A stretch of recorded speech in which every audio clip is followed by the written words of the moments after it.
Salut tout le monde et bienvenue dans cette nouvelle revue de presse. À Barcelone, on ne pense qu'à une chose, que Harry Kane débarque au Barça. Harry Kane se lève, placard de Mundo Deportivo.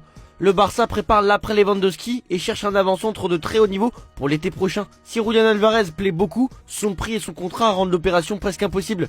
Dans ce contexte, Harry Kane a fortement gagné du terrain. Sa clause estimée à 65 millions d'euros pour 2025 en fait une option abordable malgré l'inflation et ses statistiques XXL avec désormais plus de 400 buts en club renforcent son attractivité.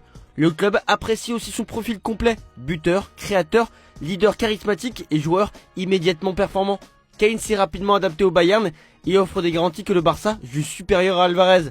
Rien n'est encore décidé, mais la direction sportive estime qu'un attaquant important pourra être recruté à condition de se séparer de Lewandowski, dont le poids économique dépasse 40 millions d'euros annuels. Sinon, le Barça reste dans le flou concernant l'avenir de Marc-André ter Stegen. Malgré des rumeurs persistantes, le club n'a reçu aucune offre, pas même de Beşiktaş, pourtant annoncé comme intéressé. Le gardien allemand poursuit sa récupération après son opération du dos et ne rejouera qu'après sa validation médicale. Le Barça compte sur son retour pour que d'éventuels clubs se manifestent enfin. De son côté, ter Stegen sait qu'il doit retrouver du temps de jeu rapidement pour garder sa place en sélection, Nagelsmann exigeant un titulaire en club avant la Coupe du Monde 2026. L'urgence monte, mais son départ en janvier reste impossible tant que le feu vert médical n'arrive pas. Du côté de Marca, c'était le moment de récompenser ceux qui ont marqué la saison dernière. Le média madrilène a décerné ses prix avec Lamine Yamal comme meilleur joueur et Hansi Flick comme meilleur entraîneur en Liga. On reste en Espagne avec Rafael Varane qui s'est entretenu auprès de As. Le Français, malgré une carrière brillante marquée par 4 Ligues des Champions et une Coupe du Monde 2018, a dû surmonter une blessure au ménisque en 2013 qui l'a obligé à travailler 2 fois plus dur durant toute sa carrière pour préserver son équilibre physique et pouvoir continuer au plus haut niveau. Formé à Lens, il se souvient avec émotion de l'impact du club et de Gervais Martel sur son parcours. C'était quelqu'un de très représentatif de l'image du club, très humain. Son transfert au Real Madrid reste un moment inoubliable pour lui. Quand Madrid t'appelle, le monde s'arrête, explique-t-il. Varane insiste aussi sur le dévouement nécessaire pour réussir, jouer malgré la douleur, étudier le corps et s'adapter constamment. Il déplore également la surabondance de matchs. Il y a trop de football, les jeunes sont saturés, ils s'ennuient, ajoute-t-il. Depuis 5 mois, Mastantuono souffre d'une pubalgie qui a perturbé son début de saison avec le Real Madrid. La blessure apparue lors de la Coupe du Monde des clubs et a observé un repos strict ces dernières semaines. Malgré cela, le jeune milieu montre une nette progression et prépare son retour sur le terrain. Il veut retrouver son meilleur niveau. Avec 689 minutes jouées, un but et une passe décisive, il reconnaît que ses performances sont encore en deçà des attentes pour les 63,2 millions d'euros investis par le club. Mastantuono affiche une motivation totale, prêt à enchaîner les matchs sans pause jusqu'en mars. Il se dit déterminé à relever le défi et satisfaire les exigences du club. Ce n'est pas encore l'heure du mercato, mais le Real Madrid se projette déjà. Après avoir recruté Trent Alexander-Arnold à Liverpool, selon l'émission El Chiringuito, la Casablanca aurait un autre joueur de Liverpool en vue. Un joueur sous-coté que le club anglais tente de prolonger en lui offrant un salaire à sa juste valeur. Le Real Madrid a posé ses yeux sur un joueur de première ligue, ils ont même envisagé de le faire venir cet hiver, mais c'est impossible. Il s'agit de Dominique Szoboszlai, a déclaré un des chroniqueurs de l'émission espagnole. Pour rappel, le milieu de terrain hongrois est lié à Liverpool jusqu'en 2028. On part en France avec l'OM qui retrouve la Ligue 1 ce vendredi à Nice, avant de recevoir Newcastle en Ligue des Champions. Roberto De Zerbi insiste sur l'importance de rester concentré sur le championnat, malgré l'enjeu européen. L'équipe a travaillé pendant la trêve pour améliorer la mobilité, l'intensité et la rapidité du jeu, malgré quelques blessures et le retour de joueurs clés. Marseille reste moins performant à l'extérieur qu'au Vélodrome et cherchera à inverser cette tendance à Nice. De Zerbi peut compter sur des éléments solides comme Kondogbia et Weah pour renforcer le milieu et préparer la rencontre européenne à venir. C'était le grand procès entre Didier Deschamps et Daniel Riolo hier. Ils se sont affrontés en justice après que le journaliste a accusé les sélectionneurs d'avoir menti sur le départ de Karim Benzema avant le mondial 2022. Au tribunal, Deschamps et son staff affirment que l'attaquant a choisi lui-même de quitter le Qatar après avoir jugé sa blessure trop handicapante. Des échanges de SMS montrent d'abord une relation apaisée entre les deux hommes. Bonjour Karim, je sais ton immense tristesse de ne plus être avec nous. Je suis tellement désolé pour toi, profite bien de ta famille, tu seras toujours avec nous par la pensée. Un message auquel Benzema a répondu sans aucune animosité. Triste, c'est dur, mais c'est la réalité. En tout cas, je suis de tout cœur avec l'équipe. Courage, détermination, ambition. Grand bonjour à tout le monde. Merci coach, à bientôt. Suite à cette conversation, la polémique a éclaté dans les médias suite à un post sur les réseaux de Benzema qui a traité le sélectionneur de menteur.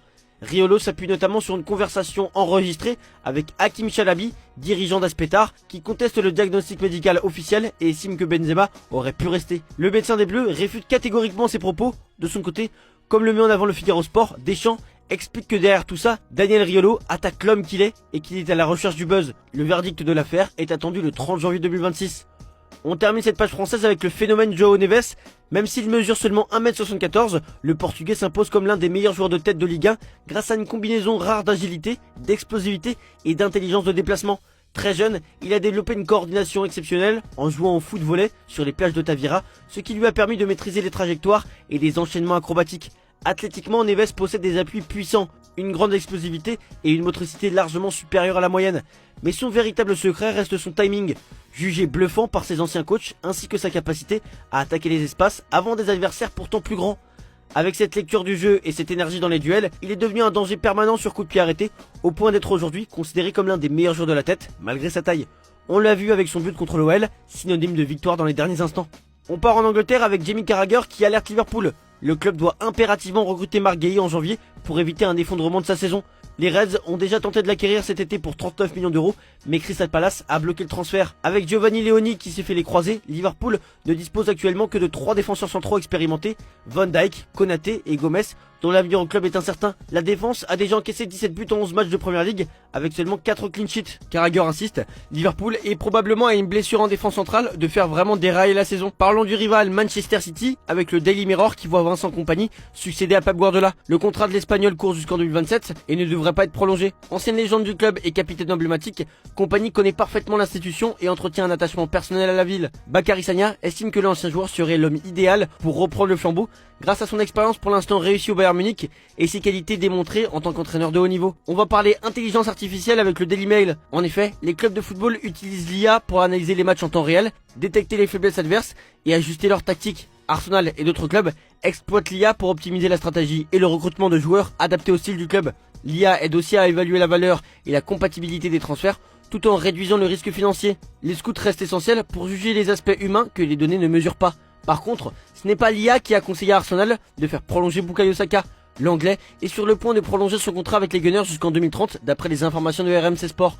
Formé au club, l'international anglais de 24 ans est proche d'un accord définitif avec Arsenal alors que son bail actuel court jusqu'en 2027. Les Gunners souhaitent boucler la signature du nouveau contrat avant la fin de l'année et toutes les parties ont déjà donné leur accord de principe. On termine cette revue de presse avec Uli Hoeneß qui se dit ravi du Bayern, invaincu cette saison en Bundesliga et Ligue des Champions. Il salue particulièrement Kompany pour son influence, Kane pour ce qu'il apporte sur le terrain et le jeune Karl pour ses performances sensationnelles. Hoeneß apprécie l'état d'esprit de l'équipe, il souligne l'importance de ne pas brusquer la jeune star Karl malgré les comparaisons hâtives avec Messi après seulement quelques matchs.